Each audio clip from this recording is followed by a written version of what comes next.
Hi guys, now let's review your previous lesson. Bây giờ cô giáo sẽ hướng dẫn các bạn ôn tập lại nội dung bài buổi trước nhé. Get up, get up. Have breakfast, have breakfast. Have breakfast.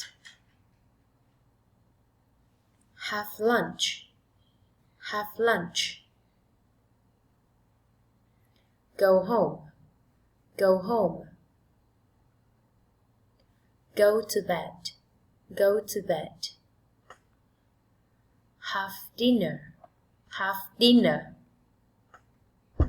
Brush my teeth, brush my teeth. Brush my teeth. Wash my face, wash my face. Get dressed, get dressed, get dressed. Get dressed. Ok. Các em hãy quay lại video và đọc lại tất cả các cụm từ nhé. Ok, get up. Have breakfast. Have lunch. Go home. Go to bed. Have dinner. Brush my teeth. Brush my teeth. Wash my face. Wash my face. Get dressed. Get dressed. Ok.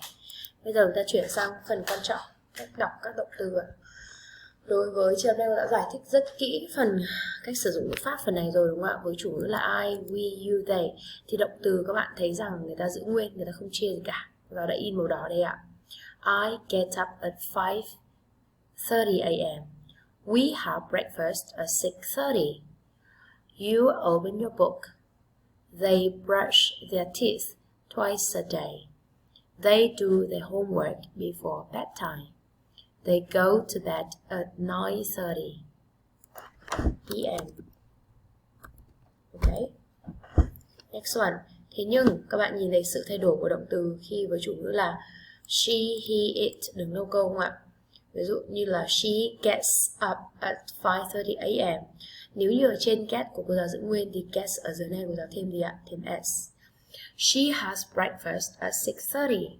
Nếu như ở trên là I hoặc we thì chúng ta đi với have đây đúng không ạ? Thế nhưng với chủ ngữ là she, he, it thì cô giáo chuyển thành has đúng không ạ? She has breakfast at 6:30 or he has breakfast at 6:30. He opens his book. He opens his book. She brushes her teeth twice a day. He does his homework before bedtime. He goes to bed at 9:30. Vẫn là những câu bên trên đúng không ạ?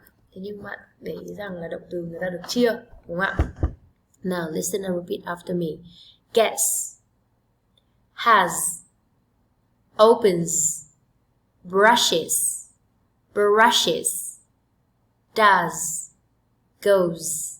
Rồi, các em nhớ làm bài tập và học lý thuyết của giáo đã dạy nhé. Goodbye.